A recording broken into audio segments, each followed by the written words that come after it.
Salut à tous, la team Owell, tout même chaud pour Lyon Fan TV. Très heureux les gars de vous retrouver pour une nouvelle vidéo. Je me retrouve aussi sur le quai Saint-Antoine encore ce soir pour le coucher du soleil à Lyon, très joli. Et derrière le palais de justice, quelle belle ville quand même. Vraiment profitez pour ceux qui ne sont pas à Lyon. C'est quand même un magnifique panorama. J'espère que vous avez passé une bonne journée.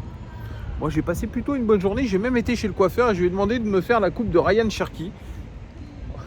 Preuve que je l'apprécie puisque je demande la même coupe que lui. Je me prends donc pour Ryan Cherki. Allez, avant toute chose, n'hésitez pas, les gars, à vous abonner. Très important, vous mettez aussi un pouce. La chaîne va tout droit vers les 17 000 abonnés. Merci à vous pour votre fidélité. C'est très cool. Je tiens à vous dire aussi que je vous ai mis en ligne. Je pense que je le fais comme ça parce que je tourne cette vidéo avant d'avoir mis en ligne cette vidéo. L'autre vidéo dont je vais vous parler, c'est le retour des éditos d'Antoine. Et l'édito est très caustique. Ça sent le soufre, les amis. Pour ceux qui attendaient le retour d'Antoine des éditos, n'hésitez pas à aller écouter son édito. Il est très bon. Voilà, les amis. Allez, OL Daily Mercato. On est à 2 jours de la clôture du Mercato et à l'Olympique Lyonnais. C'est le sbul le plus complet puisque on ne voit pas grand-chose arriver. Ça ressemble plutôt à du panic buy de la dernière minute pour l'Olympique Lyonnais et les pistes se multiplient. Les gars, Nouama n'a toujours pas signé. On est à 2 jours de la fin du Mercato. Le Gon ou le futur Gon aurait signé son contrat et pour l'instant, il n'est toujours pas lyonnais. Ce qui est très bizarre, vraiment. Imaginez, vous signez un contrat dans votre entreprise, mais parce que l'argent n'est pas arrivé sur le compte de votre ancienne entreprise, vous ne pouvez pas débuter votre taf. La situation est très particulière. On n'en sait pas grand-chose de plus. Peut-être qu'il va signer demain ou après-demain, mais pour l'instant, c'est quand même le flou le plus artistique, les amis. Alors, il y a pas mal d'infos, de rumeurs en tout cas. Hier, on me parlait, source proche, président, délégué, monsieur Cucci, que nous n'entendons pas beaucoup.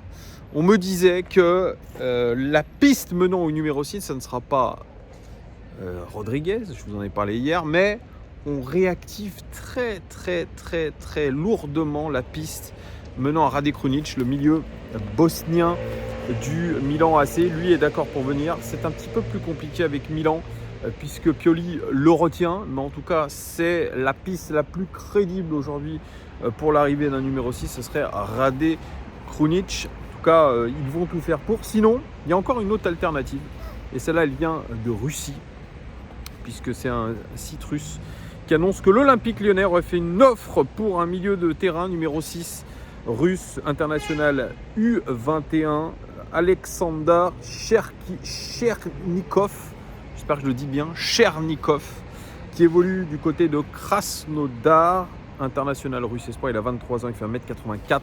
Il est en contrat avec Krasnodar jusqu'en 2026. Première offre repoussée pour ce joueur.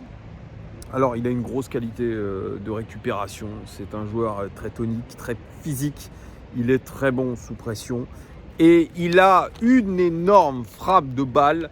Ça ressemble au milieu de terrain, je dirais, au prototype type que nous recherchons au milieu de terrain. Malgré tout, 23 ans, ce n'est pas de l'expérience. Ça vient d'un championnat, je ne vais pas dire un championnat lambda, mais ce n'est pas de la qualité de la Ligue 1, même si j'ai tapé beaucoup sur la Ligue 1 ces derniers temps.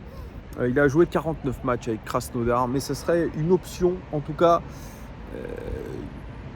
d'achat panique à 2 jours de la fin du Mercato. On se dit, il faut absolument trouver un numéro 6 et l'alternative peut être ce jeune russe. Bon, je vous avoue que je ne suis pas un scout. J'ai regardé un petit peu ce qu'il savait faire. Intéressant dans le profil, ça serait mieux que rien si vraiment notre cher Laurent Blanc veut son numéro 6. Eh bien, il faut aller lui chercher, peu importe.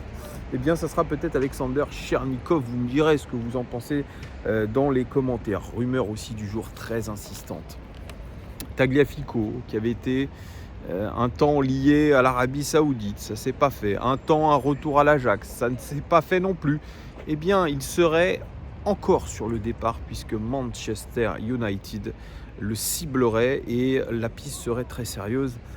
Il rejoindrait son ancien entraîneur Erik ten Hag. C'était aussi le cas d'une rumeur aussi, avant qu'il vienne à l'Olympique Lyonnais, suivre son entraîneur du côté de Manchester. Et bien là, l'OL serait disposé à vendre Tagliafico pour la rondelette somme de 10 millions d'euros. 10 millions d'euros, c'est peanuts pour Manchester United. S'ils veulent Tagliafico, ils l'auront. Donc on peut perdre Tagliafico dans les dernières encablures du mercato. Est-ce que c'est une bonne ou une mauvaise nouvelle? Je vous laisse la parole, les amis. Moi, je suis partagé. Ça reste un élément d'expérience, champion du monde, mais qui, depuis le début de la saison, ne met pas un pied devant l'autre, comme pas mal de nos joueurs, même si je suis mauvaise langue. Et je dois dire qu'il a marqué un de nos 2 buts. Ça, on a marqué 2 buts depuis le début du championnat. Voilà, 2 buts. Donc, voyez, voilà. Lui et Alexandre Lacazette. Donc, je suis peut-être un petit peu mauvaise langue. Autre piste et autre rumeur du jour. Alors ça, je ne la comprends pas. On s'acharne à vouloir acheter encore un défenseur central alors qu'on en a pléthore. Alors, si on ne manque pas de quelque chose, c'est défenseurs centraux, les gars. Mamadou Sarr vient de signer d'ailleurs son premier contrat professionnel, me semble-t-il, aujourd'hui. On a Douye Kaletacar, on a Dejan Lovren, on a Sinali Diomandé. Ça commence à faire beaucoup et on aimerait encore en avoir un autre. Et aujourd'hui, il y a une rumeur qui annonce que l'Olympique Lyonnais s'est positionné sur Clément Lenglet. Clément Lenglet, international français, 15 sélections. Joueur du FC Barcelone, 1m86. Il est passé, formé à Nancy, passé par Séville. Et puis, il est au Barça depuis 2018. Il est parti en prêt la saison dernière à Tottenham. Enfin, la saison dernière. Oui, c'est ça, la saison dernière. Oui, la saison dernière, 2021. Il a attaqué la saison avec Tottenham en prêt avec option d'achat à 18 millions d'euros. Il a plutôt pas mal joué du côté de Tottenham. 24 matchs de Première Ligue la saison dernière. Titulaire, 24 matchs titulaires, 2 comme remplaçant, 2 passes décisives, 6 matchs de Champions League, 1 comme remplaçant. Noté 6,79 quand même sur 10 sur WhoScope.com, ce qui est plutôt pas mal. Mais pourtant, il n'a pas été retenu par le club de Tottenham. Son avenir était lié à Antonio Conte qui voulait le garder. Malheureusement, Antonio Conte a été démis de ses fonctions et le nouvel entraîneur roumain a décidé de se séparer de Clément Lenglet, de ne pas activer l'option d'achat et il est retourné du côté de Barcelone où, pareil, il n'est pas dans les plans de Xavi. Alors, il y a des options. Il y a une option avec un prêt. Prêt avec option d'achat pour un joueur qui est sous contrat encore, je crois, pendant peut-être 1 ou 2 ans. Ou alors la résiliation. Qu'est-ce qui plairait le plus à l'Olympique Lyonnais? Je pense que c'est une résiliation pour s'engager libre. Alors Clément Lenglet, il a été ciblé pour aller en Arabie Saoudite. Il devait quasiment signer dans un club d'Arabie Saoudite. Et peut-être qu'il se dit qu'à 28 ans, il a encore quelque chose à faire dans le football européen. Et l'Olympique Lyonnais s'est renseigné quand même pour ce joueur qui a un confortable salaire à Barcelone, 200 000 euros par semaine, ce qui fait 800 000 euros par mois. Eh bien, à l'OL, je ne comprends pas parce qu'on a un encadrement de la masse salariale et on ne va pas pouvoir lui gérer 800 000 euros de salaire. Je ne sais pas comment ça va se fonctionner parce que je pense qu'on peut lui mettre peut-être 200 000 euros max. Je ne vois pas comment c'est possible. Sincèrement, les gars, il faudra m'expliquer aussi. Un profil pourtant intéressant, Clément Lenglet. Très intéressant, notamment sur son jeu de relance. Très bon dans la course progressive, très bon sur les passes décisives. Oui, il a fait quand même pas mal de passes décisives dans sa carrière. Pas mal sur les passes progressives. Très bon dans les passes. Très bon aussi dans les actions menant à un tir. Donc c'est un défenseur central proactif qui peut nous faire du bien à la relance. Par contre, pas bon dans les duels aériens. Le gars fait 1m86, on rappelle. Pas bon dans les tirs bloqués, pas bon dans les interceptions, pas bon dans les dégagements. Oui, il est bon en fait que dans des équipes qui ont la possession, qui sont dominatrices. Mais par contre, quand il n'y a pas le ballon, c'est un petit peu plus compliqué pour Clément Lenglet. Voilà. Mais en tout cas, moi je ne sais pas d'où sort cette info. C'est encore une fois une rumeur d'agent parce que je ne vois pas ce que viendrait foutre Clément Lenglet, même si il est dans l'incertitude sportive. Il sort quand même de Tottenham, Première Ligue. Il a fait la Champions League. Il est quand même sous contrat encore avec le FC Barcelone. je vois pas trop le délire.